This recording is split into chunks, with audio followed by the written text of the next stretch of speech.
Well, this is exciting. Maryland, Southern California. Awesome. Just got off work. That doesn't sound fun. So we're not expecting a lot of people, which is good because that was really our intent originally with Band and Comfort, and it has it's grown a lot faster than we ever imagined. Yeah. We definitely thought we'd be way more polarizing than we are with how extremely frugal we are and stuff, but it's crazy. I mean, we're like 80,000 subscribers almost, so we're limiting it just to patrons, which will be much more manageable for us with only like 20 or 30 people watching, probably. Hopefully. Yeah, if we get that far. It's probably going to be even less. I think we have 9 right now, so that is good. I can deal with that. So we can jump right in to questions that we've received. And we've had this up on the AC Crew dashboard, which I know we've sent out Patron passwords and stuff to everyone. Yep. So let me know if you guys don't have them, or if you haven't received any thank you notes or any stickers from us. If you are above a $5 donation, we'd like to send those out, but let me know if you haven't received them or the password. Yep. So some of you guys have asked questions already to us on the AC dashboard, so we want to make sure we get those answered first, and then you guys can ask us any questions you have. Greg. Yeah, Greg, it's not pretty at all here either. Yeah, it's very rainy, super cloudy. Rainy. It's like the Pacific Northwest. So I'm sure you guys have seen our updated videos and everything, but we are in New Jersey. We found somehow, I still can't get over that we found this boat an hour and a half from my hometown, but that's where we are. That's where the boat is. And I mean, we've just been working away on it. Yep. We've got a lot of other exciting stuff coming up. I mean, we've been wanting to expand the series more from just our adventure. And we've talked to you guys about this. We put this out like 8 or 9 months ago, I think. But expand it from our adventure and include other people that inspire us and take essentially the Band and Comfort model, financial transparency. How the hell do you actually afford this? How did you actually accomplish the dream? And apply it to other people's adventures. Yep. So we're working on that with our adventure, kind of going back and forth. Yeah. So we first mentioned it when we were sailing, and we met this couple that was from Alaska that owns a farm and farms during the summer, and during the winter they sail. And they sail all around the Caribbean and Bahamas area for the most part, in Florida. And those are the exact people that we want to continue to talk to and meet more people like that were able to do something kind of semi-retired or fully retired. So we're going to start meeting with those people, interviewing them, and sharing them with you guys. Yeah, we're kind of working on it now. I mean, we still haven't interviewed the first people, but we have people in mind. I mean, the couple from Alaska, we mentioned them before on the series because they were anchored right next to us, and they live in Denali National Park during the summertime. So we're going to have to try and coordinate something where we see them on the boat, because they only stay in Florida, I think, right? Florida, Bahamas. Yeah, they only bounce around between there. So go down, interview them on the boat, and then also show the Alaska farm that they have. Yep. So that's an idea of what we're working on now. I mean, it's always going to change. This is an experiment for us. And people think, like, if you do one thing, you have to stick with it the entire time. Like, we're going to bounce around numerous times throughout this entire thing. And that's like one of the things with like this move in particular, from the big boat to the small boat, was more like, hey, we have this one chance that we can kind of try something new. And we started to feel definitely not like 100% comfortable with the old boat, but it was at the point where I was like, hey, we can definitely do this. So let's up the ante. And that's where we're at now. Should have done this chat in tie-back suits. Yeah, no. We still have the tie-back suits, so don't worry. Rue, come here. Sorry if you guys hear Rue. He's outside too. Yeah, Rue hasn't been making an appearance in the episodes because we've been working. He doesn't really offer too much in that area. Yeah. It's more being underway and being a lookout. Rue, come here. I think he likes not having his whole house and roof under construction constantly on the new boat. So he likes staying inside more, relaxing. I'll show you guys him. Oh. There he is. He's a big man. just went to the vet yesterday for his annual shots. Mm-hmm. Were very pricey, but he weighs 27 pounds. 27 pounds. Yeah. Yep. And he's full grown. So that's definitely where we thought he would land, somewhere between 25 and 30 pounds. Yep. I still have to be able to pick him up and bring him up onto the boat. So Here. Look here. Look here. Oh, okay. on the ground. Oh, see something. Something's over there. All right. So as we were saying, welcome to the guys, everyone that's just joining us. But we're going to jump into some of the questions that you guys have already asked us on the AC only page. So first question we have here is, do either of you guys have a second language? I grew up learning French. I'm very rusty on it because there's not much French that you can speak in the U.S. or times that you can speak it. When you were in Montreal, you were pretty rusty. In Montreal, yep. You had your shining opportunity, and then nope, couldn't pull through. Let's see, I also studied abroad in Italy, so I learned a little bit of Italian there. Again, not that useful in the U.S. Yep, that's where all the student loans came from. And then my next goal is to start learning some Spanish, just quick conversational Spanish, so we can kind of speak it when we start traveling more. Mm-hmm. And I know a little bit of Spanish, un poco. Probably more than Kelsey knows French. I can kind of have a conversation. I spent a little bit over a month in Puerto Rico after I finished boot camp. Me and my best friend went down there, and we lived in an apartment in Old San Juan. And I picked up a lot of Spanish then, and I have really fell off since then. But eventually it'll come back. I'm going to dedicate more time to it. It's part of our yearly goals that we set up. Yep. Every year we set up goals on my birthday for what we want to accomplish in the next year. So speaking more conversational Spanish to each other was in our goals. From Somalia. That is awesome. Woo, 2 a.m. That is commitment. Thank you so much. And UK. Wow. It's, what is it in the UK right now? 1? Sounds midnight? Yeah. Yeah. It's late. Wow. You Man, guys are awesome. yeah. Thank you. So what do we have in the chat thus far? Sharon's here. Hey, Sharon. Upstate New York. There you go. Oh, someone's got a mini Aussie. That's great. Brew is like a really small mini Aussie. He was the run of the litter. Yep. And that was one of the main reasons why we wanted him. So he's almost, what is it? Toy Aussie? Yeah. Almost on the cusp of that. So the next question we got is, how long are we planning to sail for? What will you do after? And how are you saving for retirement? With the quotations. Originally, our plan with sailing with the old boat was we just wanted to do the Caribbean. And then after that, we thought, see where we're at and probably go on another adventure because we both get pretty bored pretty quickly.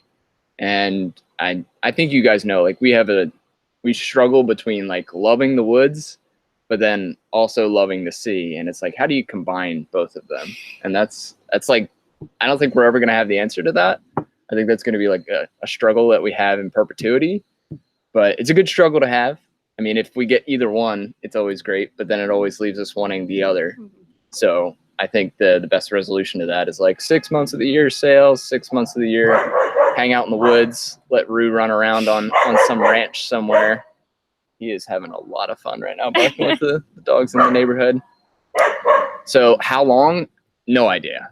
Originally, we thought when we first bought Lucy 1 that we were going to do 5 years. 5 years was kind of our plan. 5 years of living aboard, not cruising. So at that point, we were already living aboard for almost 2 years. So yeah, a year. Yeah, and at this point, we're coming up on 3 years. So I don't know. When we got the new boat, it was definitely all right.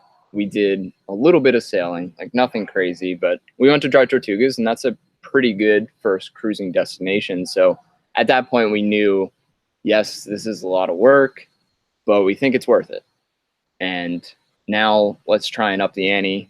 We got the smaller boat, so that kind of tacked on more time. So now I don't foresee us stopping. I don't foresee us ever stopping, really. I think it's always going to be in our blood now and want to keep doing it, and wanting to keep on challenging ourselves. And then just taking a break every taking months. A break, is definitely a realistic way of looking at sailing for us. I mean, it's definitely not going to be like we're sailing for 14 months straight. Like, that's never been really a goal of ours. I mean, being realistic with where we'll end, like in the Caribbean, there's a chance that we'll cruise for like 7 months and then live on the boat in an island in the Caribbean, live aboard and just kind of deal with hurricane season, or put the boat on the hard and then come back, build a tiny house somewhere, or already have a tiny house there. Who knows? But again, it's like the struggle between the sea and the woods and the mountains that we have to deal with and try and figure out. And then what will we do after? It's not really an after. It's more just, the other side is the mountains. Yeah. I don't foresee us ever selling this boat. We've actually already had 2 people give us unsolicited offers to buy the boat for 3 times what we paid for. And we can't sell the damn engine, but people want to buy the boat. It's like, come on. But yeah, I really don't foresee us selling this boat. It's such a gem. And especially after talking with the original builder from it, it's like, I don't want to let this thing go ever. No. And especially with the trailer, I mean, we have so many options now that I don't know. I don't foresee us ever stopping with it. Yeah. But it's definitely not going to be as quick as other sailing series. I think this might be our fault, or it might just be YouTube that just lumps us in with all the other sailing series. But like, we're going to take our time, and we've seen other sailing series like speed through it, and we've fallen victim to it too. Mm-hmm. Like when we were getting the boat ready, doing the refit, like we rushed through a lot of stuff. Like we didn't have a working head when we were out. Yeah. We didn't have solar at all on the boat. We just had one panel that we would use as like a roving panel that we would put out. So the boat was like, it was nowhere near completed what we planned to have completed for us, but it was definitely like good to go for sure. Yeah, it was fine. But we found ourselves rushing through it, and we were like, if we didn't have a YouTube series and we weren't sharing our adventure, what pace will we go at? And it was definitely a lot slower than what we were doing. Yep. Which I don't know if it's like external forces, like people saying like, you guys haven't sailed anywhere, you're not sailing quick enough, or if it's just like our want to get out there and do it quicker. I think we definitely had a want to get out there and start sailing, really start seeing places. But I think it was also the external push of people saying, get out there, go. Like, we haven't seen you go anywhere yet. Yeah. And just like kind of that. Yeah. Which, I mean, it's hard because, I mean, we are voluntarily sharing our journey. But at the same time, it's like, how do we pretend like we don't have like this platform that we share our entire life on? Like, how do we not let that influence our decisions? And I think that's really important to us both. And that's why we ultimately made the decision to do this. Like, we know another refit is really bad for the series. We don't want to go through another refit, but we want to be sailing for the right reasons. No, we're not blaming you, Greg. I see you. What do you say? You're blaming us. Blaming us. No. Rio's looking great. Dan from Minnesota. Oh, that sounds cold. Already. Minnesota is actually one of the states we haven't seen. So eventually we're going to get there. We've got 4 or 5 states. 5. Yeah. So Minnesota's one, Michigan. Minnesota, Michigan. All those, cold states. Yeah. Definitely not the time of year right now to go there. Well, we've been to the Dakotas. Yeah. In December. So that was cold. Yeah, Thanksgiving. Yep. Yeah. It was damn cold. And how are you saving for retirement? That's a good question. I love this. You want to take it? Sure. So we got lots of make you talk about money. So we have not just only the YouTube series, not only Patron, we also have lots of other avenues that we are saving for retirement. So we have, Ryan is trading and working on different stock businesses on the side. Yeah, I still have my startup spared they don't make money or anything yet. That's more of a long-term like lottery ticket thing. So I don't know exactly what's going to happen with that. We did just launch, which is great. And I don't really spend too much time with it. I'm more of a backseat role. But in terms of retirement, I mean, it's hard because we want to be able to do work that makes us happy day to day, but then also sets us up long term where we continue to do work that's not solely for money. So it's definitely a struggle, and balancing between like having fun, living your adventure right now, compared to saving for it long term and making sure that you don't have to participate in mandatory work, as Mr. Money Mustache puts it. It's a hard balance. But right now, I mean, we have like $60,000 saved up. That's cash. We've talked about it on the series before. We're thinking about doing an Airbnb investment property or maybe doing a traditional rental. Not too sure where we'll end up with that. We do need some cash to refit the boat, obviously. But again, the boat was another move to make sure that we can continue to live our adventure regardless of the economic environment. I wrote a blog post about it. There's a recession coming. Clickbaity, I know, but eventually there will be one. And we want to be able to be primed to make sure that we're setting ourselves up long-term when that does happen, and making sure that this can continue to happen regardless of the economic environment. So long-term, we do want to do a investment property of some sort, have investments kind of helping us along the way. But in terms of traditional retirement accounts, we don't have any. Yeah, we have none. We don't have any debt either. So you guys know that, but like this is truly like no debt. We don't have a car loan. There's no student loans, no mortgage, none of that. But eventually we will use debt as leverage. And again, I wrote about this in the blog post, so I don't want to get too into the financial weeds, because I know we have like this flip on both sides of the following. It's like people want to talk about money, but then we have people that are just talking about the adventure or sailing. So I won't get too into the weeds on it, but if you want to read more about it, there's a blog post on our blog. And then short term, just a kind of other means besides doing the videos. I'm also learning how to code. Yeah. So I'm going to possibly be doing coding freelance or working at a small company. So that's always an option. Yeah, remote work. Remote work is the goal. Yep, that's been the goal from even before we started Abandoned Comfort. We had, I can't remember who it was. They're from Chicago. They reached out to us, and him and his wife were talking about like how they wanted to do something similar to us, live the adventure. I don't remember his name. I'm pretty good at remembering names, so it's like totally escaped my mind. Nick. I think it's Nick. Okay. Yeah. Anyhow, he's part of the AC crew. I don't know if he's here. He'll probably see this eventually. But he reached out and he had a conversation that sounded just like ours when we moved into our first apartment together with the 9-to-5 jobs. Yep. So I still remember this conversation because we talk about it all the time. But we sat down and we were like, we're both tired of working 9-to-5s. At this point, Kelsey worked for 3 years. I mean, nothing crazy long compared to most people, but 3 years is not long. Yeah. And I had my career was different. I mean, I worked full-time as a sales manager for 2 years to pay for school, and I was in the military as well.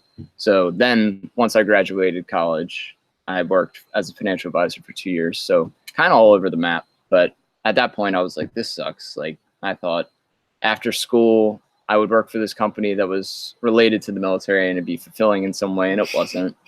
So we like sit down, we have this conversation, and we're like, how do we take an idea of like traveling full time and how do we make it a reality? And we wrote down all of these ideas. Oh, this popped up. Might have lost you guys. Nope, there it is. So we sat down, we talked about all these ideas, and it mainly came down to like the skills that we had that college prepared us for weren't really translatable into traveling full time. Right. So Kelsey was an account executive, which is kind of like glorified middleman, and I was a financial advisor. Pretty much the same thing, glorified middleman, like no real tangible skills. So we were like, how do we take this and actually learn a skill that we can work remotely with. Mhm. And coding was really high up there. Doing a startup was really high up there, and then doing the YouTube videos. So it's kind of the third piece to the puzzle for us. Right. I mean, there's other avenues we could have taken. I could have done more things towards advertising, but it wasn't an interest for me. It was kind of coding seemed like the best option for me.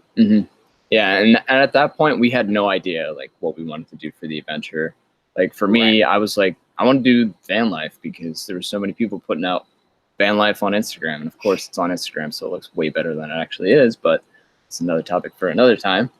I just wanted to travel full time, so I was like, Kels, like, do you want to do van life? I drew up like a blueprint of how the van would look, and Kelsey was like, hell no. Took me to the dealership, and we looked at them in person. He's like, this is what it'll look like. Here's where the bed will be. Yep. Here's where I don't even know, the kitchen will be. The shower. And I was like, where's the shower?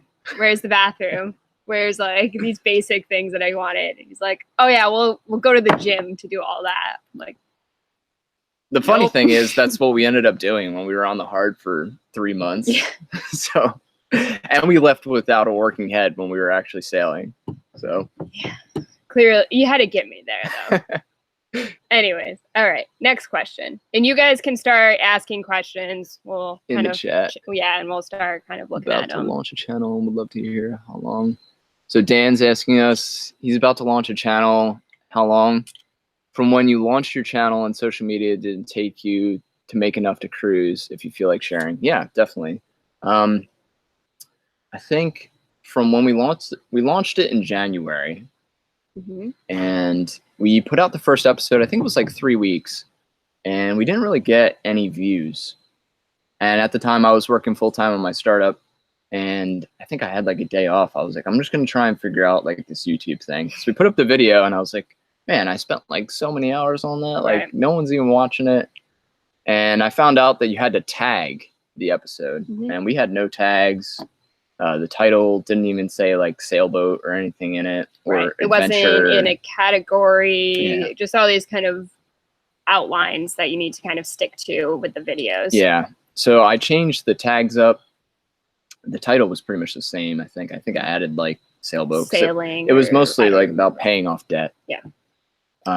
So I changed that up, and then like 2 days later, it took off. And then from there on out, we just kept growing like crazy. And I mean, We grew quick. yeah, way Sadly. faster than most people do. Right. I think they usually have like 5 or 6 episodes in, and then kind of hit that. And we had 4 episodes out. Yeah. We got, I think, like 20,000. 20, yeah. Within 4 is close to 20. So our situation is definitely not the norm. Yeah. And we're definitely super lucky that happened. But for your question, I think it took 6 months. So 8 months. we did it in January, and we kind of decided I was going to, at that time, Ryan was just working on his startup, and he already left his job, full-time job. And I was still working at my full-time job around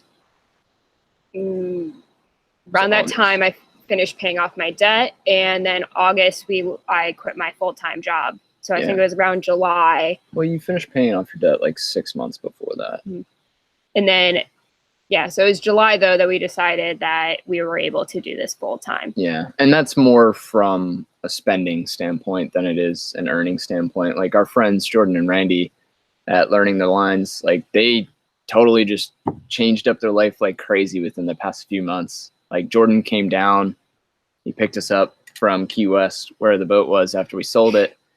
And I think he was thinking of starting a business or starting a new business in St. Pete or the fishing business still. Opening up a coral store. and living in that. Yeah. And I talked with him and I was like, dude, like, I know you guys have a little bit of credit card debt and stuff. Like, why not just take the money that you make from selling the house, pay all the debt off, and then live on the boat full time in JNR like we did. And that's what they're doing now, but they're making like $700, $800 a month, and they're making it work. And I think that's really what you have to do. It's really just look at what your expenses are and what you expect them to be with the boat. and then kind of go from there of kind of figure out how much can I be comfortable with. Yeah. For us, it wasn't a lot. No, it wasn't. Because at that point, I mean, our expenses, they were like $1,000 a month, if that. Yeah, we had really low expenses. We were making some money off YouTube, but we also had a decent amount saved up at that time. Yeah. So I would say the answer to the question is it depends. It's always a shitty answer, but it's the truth.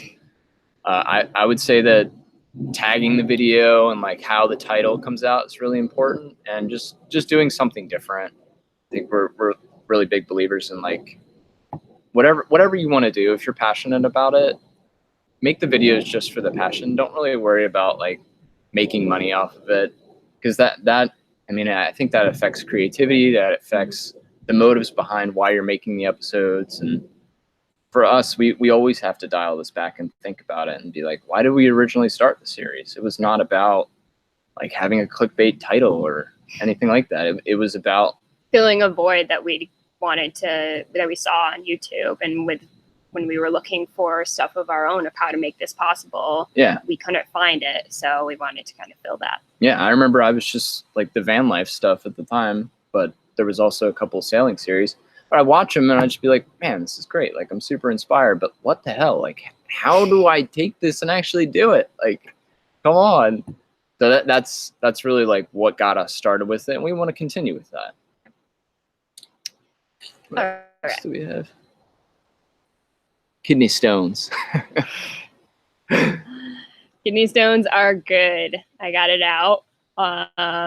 It was actually like a month after I found out I had them, and it finally came out. And those things are really sharp. Yeah. So yeah, yours was big. Kelsey's kidney stone was the biggest size it could be, where you could pass it without getting surgically removed. Mm-hmm. Yep. So that was a fun adventure. I don't ever want to repeat that. Yeah. So I still drink a lot of coffees and teas, but have definitely upped my water on a daily basis more. Yeah, that was the problem. Yes. Kelsey wasn't too good at drinking water when we were underway. Something.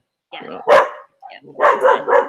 So Richard is asking, how far do you think your sailing adventure will take you? Do you hope to take that blue water boat deep into the blue one day? And why not spend some of that $60K on a wedding? Do we want to go down the marriage route? Let's stick with the boat stuff. The boat stuff is more controversial nowadays because we have a small boat. But I don't know. I think we both definitely have a desire to cross an ocean at some point. There's no denying that. It's definitely not going to be quick enough for YouTube. We know that for sure. I mean, we really want to get to the Caribbean and take our sweet time. Like a lot of sailing series, no one really talks about this, but a lot of sailing series, like they rush through stuff. Like La Vagabond, I think one of the main reasons why they did so great was they were showing like a new island every episode. Yeah. When they first started, which is great when you're watching it, but when you're living it, it's hard. It's a hard balance between like actually living it and sharing the adventure. It's really stressful, honestly, because you have to, we have a dog too, so it adds an extra layer of stress, but you have to do the visas, you have to figure out, getting to the country and navigating those waters and finding a good weather window and route planning, weather. Exactly. There's so many factors in it. How do you get the good shots all on top of that? You're not enjoying the reason you started this whole thing. Like, we started doing it because we wanted to see these countries in another way. And if we're flying through all these islands, the voyage is great, but we also want to spend time on the islands around the location. Slowing down. Yep. But what else was... So how far... I mean, an ocean eventually, like I said, and I don't think it's going to happen nearly quick enough for people on YouTube. Yep. For right now, our goal set's just getting right back to the Caribbean, essentially picking up where we left off. I don't know if we'll start near the Gulf side again, like Key West, and maybe do Cuba, or if we're just going to go Bahamas route and take Morning Path.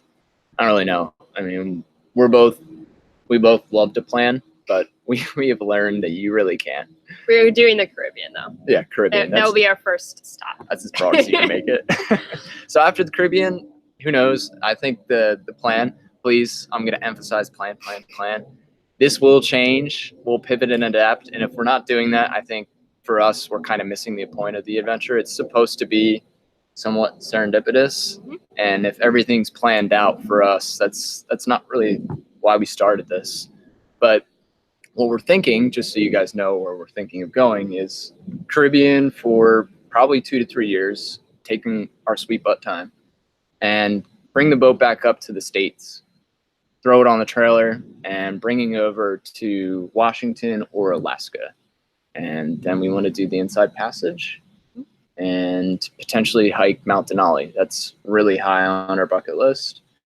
And we haven't really shared too many hiking adventures on the channel, but when we started it, that's what we thought it was going to be: hiking and money and sailing. But it's become mostly sailing, some money, like no hiking. So we want to kind of bring all those back. So potentially do the Inside Passage, or go down the West Coast and down to Mexico and Panama, and then cross that ocean potentially. Potentially, yeah. And again, this will change 100%. I know for sure it'll change. You got some time. Yeah, and it's going to be a lot slower, like I said, than what most people expect from YouTube series. And that's just how we want to do it. We want to go slow. We want to take our time. We want to show you guys the places too. Yeah, and muster up the courage to do it. I mean, I think we're not going to let fear get in the way. We would much rather fear something and then go do it than regret it. So we're at least going to try. And if we fail on a smaller boat and we have to restart the journey or whatever, so be it. We at least tried. So let's pull one from here. We're barely moving through these.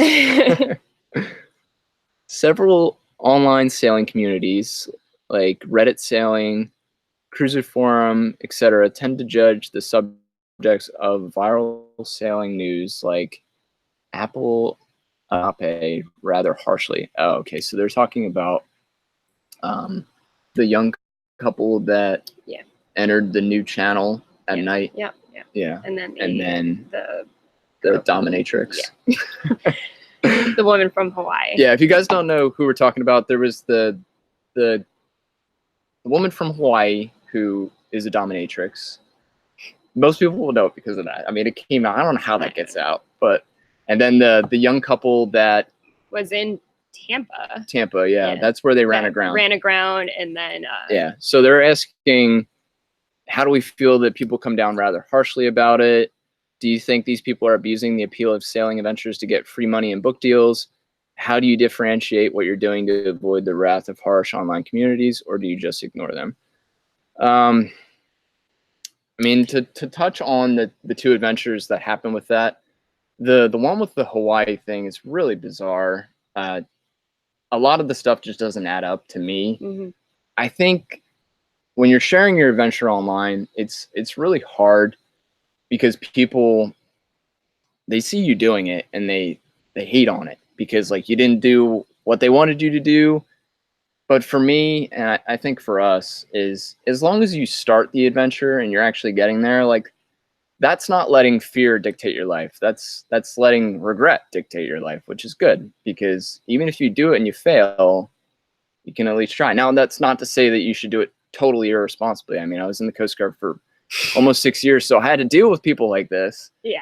So the Loganapi thing, like, I mean, that's like seamanship 101. Like, don't go into a channel that you don't know at night. So it's hard to sympathize with that, but at the same time, we should commend people for taking a chance like that. Just do it in a smart way. I think part of his question too is people that then make money off of that through the book deals and the GoFundMes and news and things like that. Yeah, well, I mean, we're definitely not for that. No. Yeah, I mean, the GoFundMe thing is bizarre. Yeah. I don't know who started it. I think they did get a free boat out of it. They did. Which, I don't know. I mean, there was probably someone that saw it and said, "Hey, we don't know the full story. Like, why did they enter that channel at night that they never entered before? There could be other stuff that we're missing." Definitely. So, but it's hard to say. I mean, people lose, many people lost their boats last year during the hurricanes, and they did not start GoFundMe's and blast it out to the news and social media that it happened. Yeah. And that's the tough part too, because like, that crew, they voluntarily shared their story with news outlets. Yeah. Like what's the motivation behind that? Like, I don't know. It's hard to say. I guess they wanted to take something that was bad that happened to them and turned it into something good, or maybe they just want to show like, hey, you can start something even if you don't know what you're doing. Like, it's hard to definitively say like no or yes with it. It's like I'm torn on it. Like I commend them for starting the adventure, but then at the same time I say like, come on, like if you sunk the boat, go back to work, make your own money and get back out there, because it's going to make you appreciate it so much more when you actually get there. Right.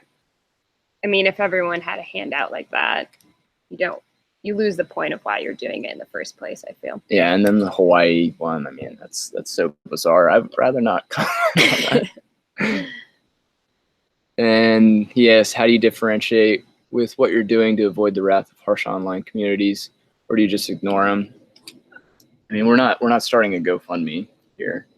No, a decent example would be we got our car broken into in Montreal. We did not start a GoFundMe. Some people suggested, but things happen like that to everyone. People get their car broken into, their boats broken into, and they don't start a GoFundMe. You just start over again and you work your way back up to replace those things. Yeah, and if like someone else starts the GoFundMe, it's out of your control. Like, I get that. Like, I have a best friend that was diagnosed with stage 4 cancer, and we started a GoFundMe for her to pay for medical bills. You could take that same, and one's an adventure and one's life-threatening. I know they're like not that related, but for some people, they're not the ones that start the GoFundMe. So I don't know. We're not GoFundMe experts by any means. Next question. How do you find and also license the music that appears in your episodes? We don't license the music. No. It's small artists that we reach out to and we say, hey, we have this following on YouTube. We need copyright-free music. Can we use your music in our episodes? In our most recent episode, I used one of my friends that I met through, I was out in Austin for South by Southwest, and I met him out there. And he's like a cover artist. That's what he does full time. And then he does his own stuff and starts to build it. Yep. And a lot of people, some of the music that we do, we actually get through Patreon too. And we support those artists. And in return, they allow you to use their music on YouTube videos. So we do that a lot. We want to support other artists as well. And so that's probably our main source of getting music. Yeah. Someone could definitely take the idea of setting up like a dashboard, or where you could link creators with small-time music artists. Be a great idea. So for people that follow your lead with absolutely no sailing experience, what are your thoughts on the ASA certification tracks? I believe that ASA 101, 103, 104 should get me to where I need to be to cruise the East Coast down to the Keys and back. Any input you have on that may save me some dinero, which means money in Espanol. Got that one. You want to do that? Yeah, so Ryan has a little different experience because he was in the Coast Guard. So he kind of has the 101, 103, 104 naturally through that, I think. You learned a lot just kind of doing that. When we first started, I had zero experience. So I totally agree. Yeah. So I actually kind of wanted to take those classes and wanted to learn. And once we actually started sailing more and getting out on the water, I realized that we learned it all within the first probably 3 sails, if that. I learned a lot. In terms of just sailing, you're saying? In terms of sailing, a lot of navigation I learned from you. I mean, I had the benefit of having a great partner for it. Oh, I touched it again. Gosh. Don't let me touch this. So, yeah, I think we don't. I think it's great to do some of the courses. It gives you a lot especially if you have zero experience. But you can find other ways of gaining the experience. You can learn a lot online, watch a lot of videos, get out on other people's boats. Other people's boats, yeah. Ask the harbor master if they know of any of the people that might want to take their boat out and might need an Volunteer extra as rail hand. meet. Yeah, go out as rail meet. That's what we did to figure out if we even wanted to sail. They have Wednesday night races in Tampa Bay, and we would be rail meet for the race boats. Yeah. And I was really bad rail meat because I don't weigh a lot. So they would always tell me to go eat a couple of hamburgers before I went out. But it was a great way. And they were like always making fun of me because I'm like looking up at all the rigging and figuring out where the sails are going. And they're like, but that's how I figured it out at first. And understanding that sailing, at least for us, is like learning in perpetuity. Like we definitely are always going to have some sort of nerves when we go out to sail.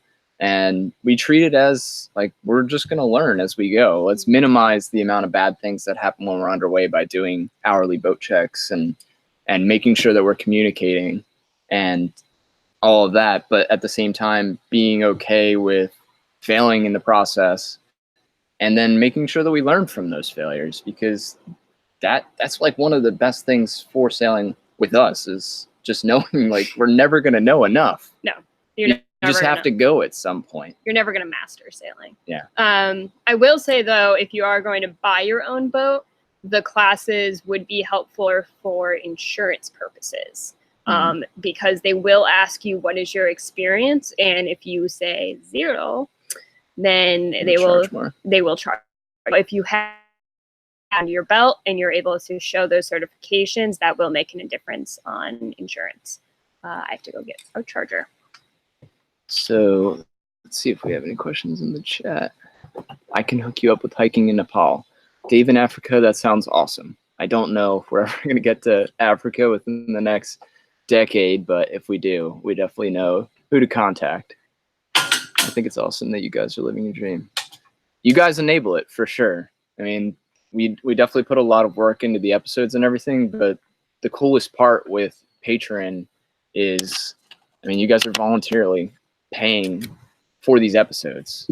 And I mean, it would make it so much harder if we had to work like a 9-to-5 job, but then also come home and try and edit episodes that take a long time to edit. Mm-hmm. So, I mean, Patron's been awesome to us for that. And I mean, you guys have been great.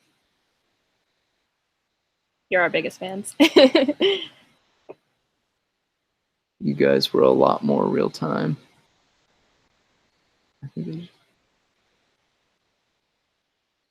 Have we decided on an outboard or inboard for the electric motor? No, not yet. We're leaning towards an outboard. Yeah. And one of the mentors that we have for this move, and quite honestly, like these are the people that we're taking their adventure. They're the true pioneers, and we're just sharing it with YouTube because they've tried and tested this method and it works. Their name is the Omics. They're a couple in their 40s or 50s. We've posted a YouTube video about them before, but they crossed the Atlantic in a Cape Dory 25D, and they had no engine, and they had 2 12-foot sweeps. And he reported back with his findings after they crossed successfully. And he said that the number one thing would be to add a small electric outboard on the back of the boat just to maneuver in and out of tight anchorages. And that's what we really want to do with this, is we want to have a small electric outboard that we can just use for maneuvering through tight spaces. I think there's this big like misinformation on YouTube that you have to outrun storms and stuff, which, I mean, if you're near a storm, you're going to have the sails up. That's the fastest way to maneuver around it. I mean, we haven't been in too many, so we can't talk like we've been through so many. We've definitely in Tampa, we've gone through a couple of squalls. Yeah, I mean, we were at the front of that tropical storm, and like we were sailing that whole way. We were crushing it. We were going like 7.5 knots, 8 knots. Yeah, I mean, you're not going to put on the engine, but we saw the squall behind us the entire way we were going up. And you can't outrun it. Like, you go on a sailboat. It's just not possible. Yeah, so, I mean, there's pros and cons to everything in sailing. So we're not going to say our method is best by any means, but for us, the outboard is what we're leaning towards, mostly from like ease of use, Mhm. the fact that we can just pick it up and then we don't have a propeller dragging behind us when we're under sail. We don't have a propeller. We don't have cutlass bearings. We don't have to deal with all the issues that kind of come with Dripless, having, Which come with an inboard. Yeah, which all of that stuff, it's definitely tried and tested, and there's nothing wrong with it. We never had an issue when we were on the old boat with like seacocks through holes, the dripless, but it's just limiting the amount of things that could potentially go wrong. So that's why we're leaning towards the outboard. Just one less hole on below the waterline. That makes us feel better. But we still have to do a little bit more research and really kind of nail it all out. Yep. But we are leaning towards the outboard. But we're keeping our options open. We're definitely doing electric though. We get like probably 10, 15 comments a day saying like keep the diesel. And comments, emails. Yes, it's getting a little ridiculous, but I mean we made this move, and we're gonna do an episode in 2 episodes. We're gonna put it together. It's a long one. I'm gonna spend a lot of time editing it, but it's essentially our reasons why we made this move. I know like a lot of you already know why. It was more like we wanted a boat that fit our values, and that was pretty much it. So there's no reason for us to keep the diesel on this boat. We already went through an older boat that had the diesel. We went 1,000 miles in that boat, and we only filled up once. Like we just want to sail as much as we can and use the engine as little as possible, and then also do it in a relatively green way. We know we can't be 100% environmentally responsible, but we want to be as close as we can. Can you discuss the specific video equipment and editing software you use? Brand as well as models could help, as I didn't see it in your spreadsheet. So I edit the videos. He's in charge of all of this. And I do all the video stuff. Yeah. I sand. Yeah. Well, I shared in the sanding this time. But yes. So it's Final Cut Pro X is what I use to edit. For the videos, we have a Canon 70D. Yep. We have 2 GoPros. We have a Session and a Hero 4. Yeah. They're old. I mean, the Session is from 2012 maybe. The GoPro or the Hero is 2009, 10, something like that. Yeah, it's pretty old. So, but the Canon is our main, and then we use a Rode microphone attached to the Canon, which I would definitely recommend having an extra separate mic. Yeah, I learned how to edit in high school. So it was like 12 years in between when I edited an episode and then did it for YouTube. But I used Final Cut way back in the day. So I was just like, oh, I'll try that again. And then for the camera, I think we just watched a Casey Neistat video, and he said the Canon 70D is cheap. Oh yeah, he did a review of like the top equipment. Yeah, but it gets pretty good quality. Yep. So that's what we went with. And then we did have our drone that we will eventually replace again. We'll replace that soon. Yeah, but we also had the drone. Yeah, we're going to get the Mavic 2 Zoom eventually. It's the newest one that they got. So that ups the game tremendously when you have a drone and you can totally change perspective. Yeah. It was very nice for the week that we had it. Yeah, it was. We got like 2 episodes worth with it. So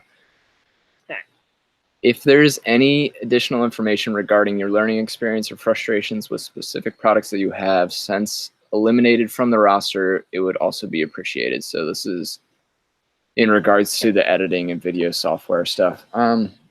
We bought a cheap tripod from Amazon. Yeah, Amazon basic tripod. Don't buy that. Don't do that. Don't buy that tripod. It's pretty bad. You had like a gimbal, one hand. Oh, a steady. Yeah, shot thing. you had like a steady cam. Steady cam, yeah. Don't buy that. It takes up too much room on the boat. Very heavy too. And it's heavy. So we just resold both of those. We actually just sold the Amazon basic tripod for like $5. Oh, we also have a DJI Osmo that you attach your phone to, and then it just clips on and it makes it so it's more stable. We really haven't used that much. We really should. We should, yeah. That's really all you need. If you can get like the new iPhone 10 and connect that to the Osmo, I mean, that's good enough. All it comes down to is like the story that you have to share with YouTube. Yeah. I don't think video, I mean, the how the video looks and the editing, like it definitely matters, especially audio. Audio definitely is big. But the story is what matters the most.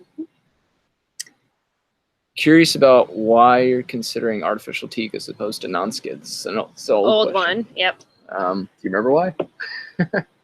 Well, yeah, because I answered this a lot in emails. But one of the reasons that we did the synthetic versus the non-skid was kind of two reasons. We received the product at a discounted rate. And so we were able to get that, you know, for a good amount. And so it made it worth our while. And the resale value, before we even had it in our minds that we were going to sell the HR, we knew that if we did want to eventually sell the HR down the line, if it had the non-skid, the resale value drops dramatically. Yeah. Yep. All of them, when we were looking, you know, we were just kind of checking here and there ones that were for sale, and they all had new teak, the original teak, and a very limited few had synthetic. Yeah, the boat itself just looks a little weird without the... Very ugly. The teak. Yeah. It's very plain looking. It's the inside definitely. Yeah, so if we didn't have the HR, we would have went with non-skid. That's what I had on all the Coast Guard boats. It's simple. It works well. Yep, non-skid, Kiwi grip. So if you don't have an HR, or you don't have a boat that's notorious for having a teak deck, then don't go with it. I mean, it took so long to do that synthetic teak, but it was worth it. I mean, it looks good. Yeah, it looked great, and like we did the test. I mean, the color that we had is actually less hot than regular teak is. It was the weathered. Yeah, and you don't have holes in the deck, so that's good. But it all comes down to the state of the teak on the boat. How bad is it? The fiberglass on the boat. The fiberglass, and then if you don't have the HR or a boat that's like it, don't do it. Don't bother. Let's see what other questions we have here, because we're done on those. Okay. We are going to be getting lithium batteries for sure. Can we keep that up? Yeah, there we go. Yeah, we're definitely doing lithium batteries. We're not even going to mess with lead acid for it. Short-term Annapolis Boat Show, maybe Patron meetup. When is the Annapolis Boat Show? When is the Annapolis Boat Show? Greg, can you put that in here? Greg's been asking us to get down to Annapolis. We're getting down there, Greg. We promise. We're going to do a meetup at some point. Like we said, I don't know if we mentioned it in an episode or we did a Patron post. We were going to, so what one of our plans is when we're getting our way back down to Florida is we will be stopping along the way, along the East Coast at a few different stops, and anyone that's interested will do a meetup at a brewery or something. And then you can come out to the parking lot and see the boat, all refit, and grab a beer with us. And Rue can bark at you. Yeah. It's October 17th. Thank you, Greg. Sharon asks, how are we going to use the oars? It really depends on if we go with the ULO versus the sweeps. I can do a Patron post after this to send you to OMIC. I can put it in the chat right now. Let me do that. But these are the people that we're really drawing a lot of the inspiration from. So they get all the credit with thinking of the small electric outboard and then doing the sweeps. The parties are really big on the sweeps as well. I think they had a ULO as well. The ULO, in case you guys don't know, it's a single oar and you twist it off the stern of the boat. So kind of looks like a like gondola ride in Venice. It has just the single guy with it, but instead it's more of a circular motion. So it depends on which one we go with. It is going to be the third method of propulsion, so we're probably never going to use it. But one of the things that we struggled with the old boat was what happens if the diesel fails when we're pulling into a slip. Yeah. We're dragging anchor and we're heading towards land or rocks or something, and if there's wind. Anyways, and if it's in our favor. Of course. Anyways, if the engine doesn't start and we start dragging anchor, we never had any of those experiences happen to us. We were lucky, and like I said, we don't show it in the episodes, but I mean, we run pretty tight ship with like engine checks every hour and like boat checks every hour when we're underway. Yeah. But that's because we want to take something when it's a small problem instead of making it become this big problem when you're underway. But one of the fears that we've always had with it is what happens when the diesel fails, because it will eventually. When you're in some sort of tight passage or pulling into a slip, and that could happen with the electric. That probably will happen with the electric.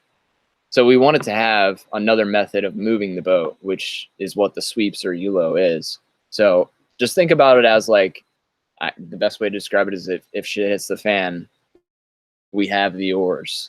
So we're tapped out of the battery bank. We've drawn the lithium phosphate battery bank down to 10 to 15%. We can't go below it.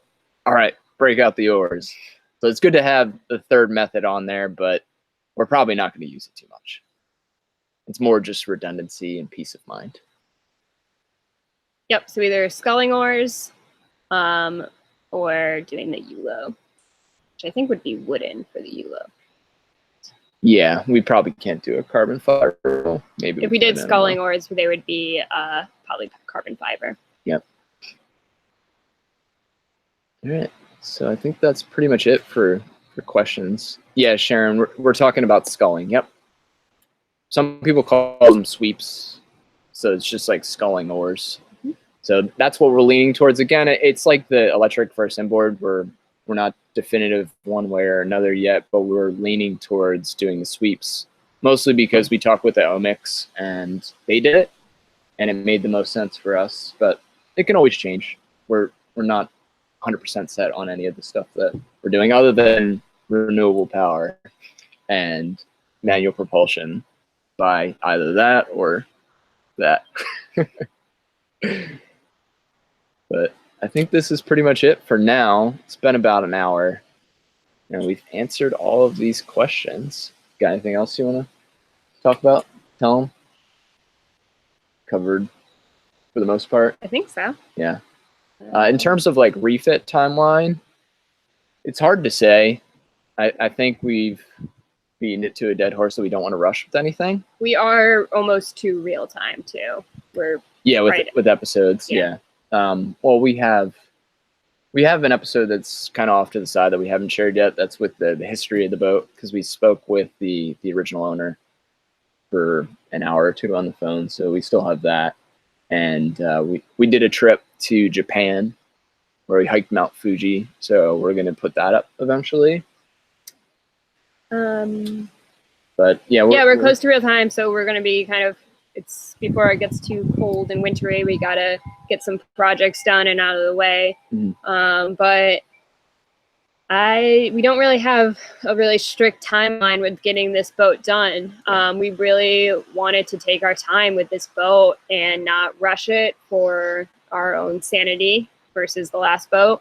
And honestly, listening and talking to the previous owner just really made us slow down and realize, we wanted to triple check everything with this boat. He spent 8 years getting this boat ready the first time, and so we want to do our due diligence. And the original owner? Yeah. I mean, this is...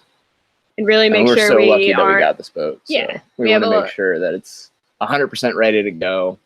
We don't want to be working on projects, like starting projects, I should say. We're definitely going to be doing projects when we're on the water, but we don't want to be leaving with having to finish synthetic teak and like having a cockpit that has no teak or anything on it, and then a non-working head, and then no solar panel or anything like that. So we want it to be a lot further on in the process of being almost ready to go than the old boat was. Mm-hmm.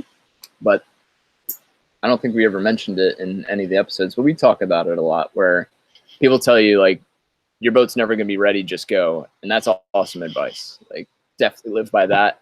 We tried that with the old one and we didn't like it. I mean, there's always going to be projects along the way, but the fact that we didn't have the synthetic teak down. Certain projects you really need to get done out of the way. Yeah, like the boat. And we were constrained because we had to get out of that canal, mm-hmm. because we only had 3 inches under our keel for a lot of it. And if we waited any longer, it would have been 1 or 2 inches. So we had to get out. So we're definitely in no rush with it. But the goal right now is, I mean, it could be this winter. It could be next fall. We're not too sure. I mean, I would like to launch in this area because this is where I was stationed. I was stationed in Cape May. So it'd be nice to be able to do a launch with the previous owner of this boat because we became good friends with him, just like we did with Jim.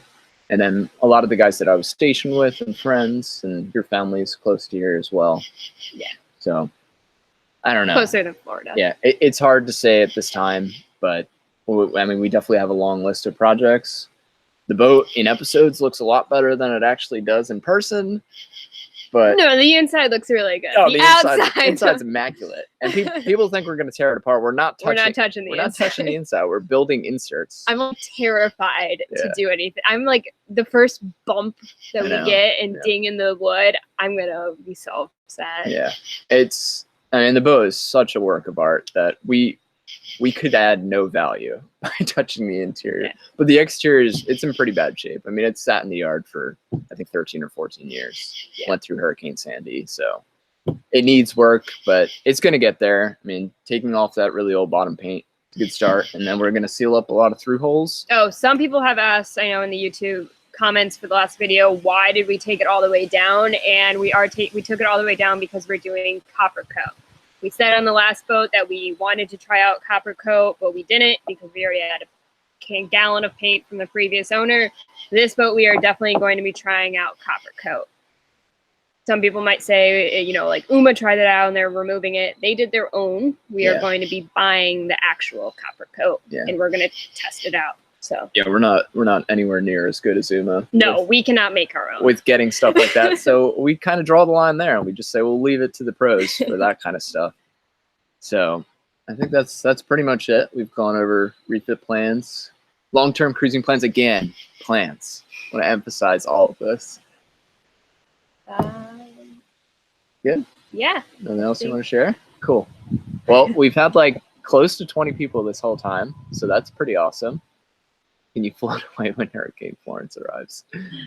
Bruce, I hope it doesn't make it up here. Well, you do for the surf, but yeah. That's But not it. not all the way up. And no, we can't really float away because our through holes are just open right now, so that we would sink pretty quickly. Yeah. Oh yeah, I don't want to tease it too much, but I mean, sinking and this boat. Yeah. You guys will find out next episode. But I won't tease it too much. This boat has sunk before, and that's one of the reasons why we got it for so cheap. But we'll go into great detail next episode about that. Luckily, there's nothing wrong with it. I mean, most of the stuff that happens when a boat goes down is usually the electrical, the engine, all that. And all that's gutted out of it.